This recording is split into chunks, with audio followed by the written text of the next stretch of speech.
दोस्तों मैं आज बात करना चाहूँगा quantity of sand aggregate in tonne for 1000 square foot slab area. तो दोस्तों मैंने बताया था मेरे लास्ट वीडियो में जो सैंड एग्रीगेट जो मटेरियल की डेंसिटी होती है हम उसे कैसे यूज़ कर सकते हैं क्वांटिटी निकालने के लिए।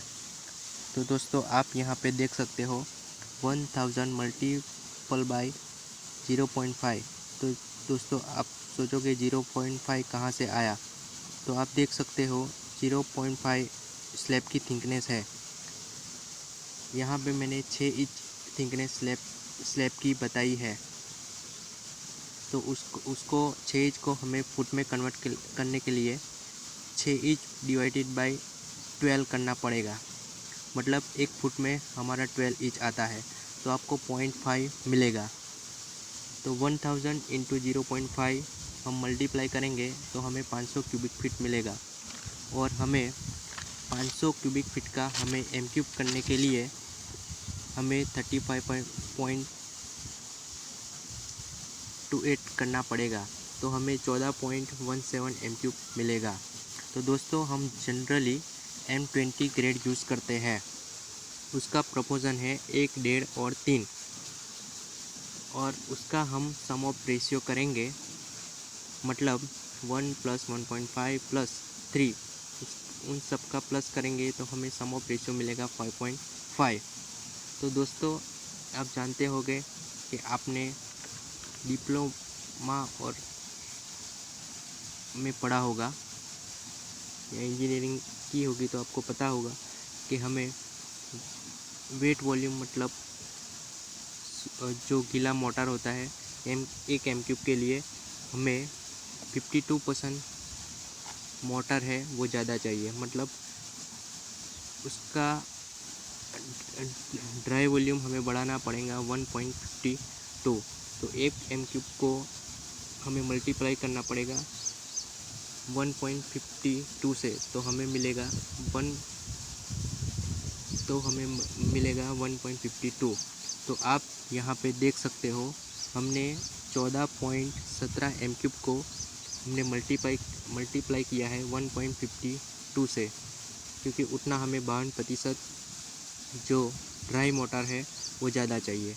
तो उसका हमें मिला 21.53 एम क्यूब, मतलब 21.53। तो आप यहाँ पे देख सकते हो मैंने सैंड की क्वांटिटी निकाली है। तो हमें उसका जो M20 ग्रेड है उसमें से हमें 1.5 लेने का और divided by sum of ratio मतलब 5.5 उसे डिवाइड करने का, और जो अपनी क्वांटिटी निकली है 21.53 उसे मल्टीप्लाई करने का 20.53 से, तो हमें एम क्यूब मिलेगा सैंड का 5.87 एम क्यूब। और इसी तरह एग्रीगेट की क्वांटिटी निकालने के लिए हमें 1, 1.5, 3 मतलब सम ऑफ रेशियो M20 ग्रेड में 1 बैग सीमेंट आएगा, जैसे 1.5 बैग सैंड आएगा, और उसका तीसरा भाग है वो एग्रीगेट आएगा। तो उसमें हमें एग्रीगेट जो तीसरा भाग लगता है उसका 3 ले लेने का, उसे डिवाइडेड बाय 5.5 करने का सम ऑफ रेशियो, और उसे मल्टीप्लाई कर देने का 21.53 से 21.50 जो हमारी क्वांटिटी निकली हमारा इतना एम क्यूब आया वो, तो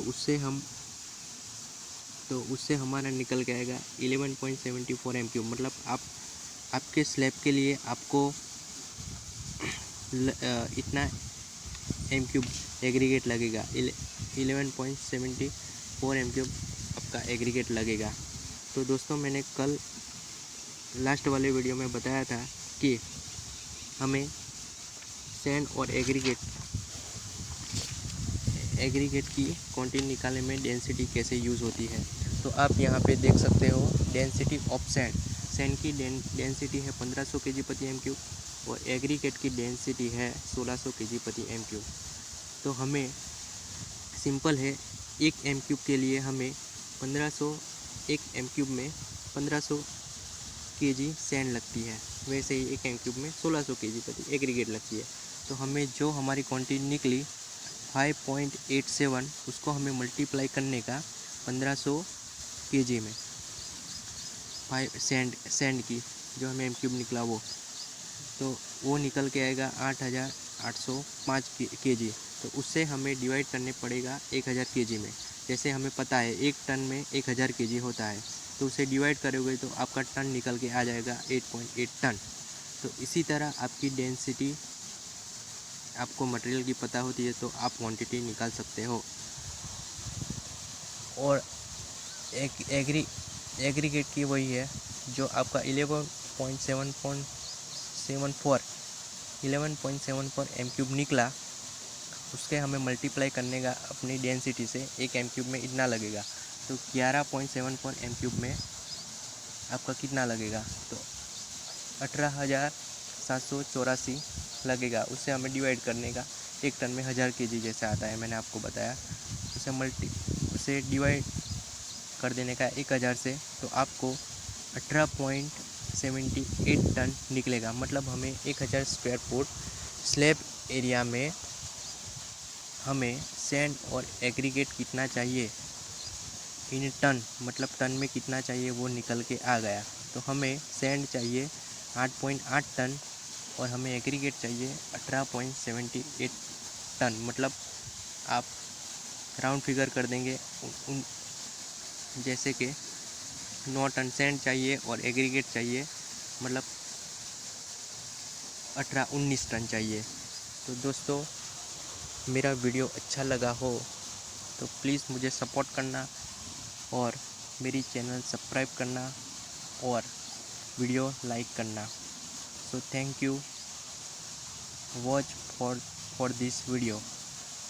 और दोस्तों, मुझे सपोर्ट करना और मैं आगे ही ऐसे आपके लिए सिविल इंजीनियरिंग से रिलेटेड मैं वीडियो आगे बनाऊंगा। सो वीडियो अच्छा लगा हो तो प्लीज़ आप लाइक करना और कुछ मिस्टेक हो तो प्लीज़ कमेंट करके बताना। So thank you watch for this video.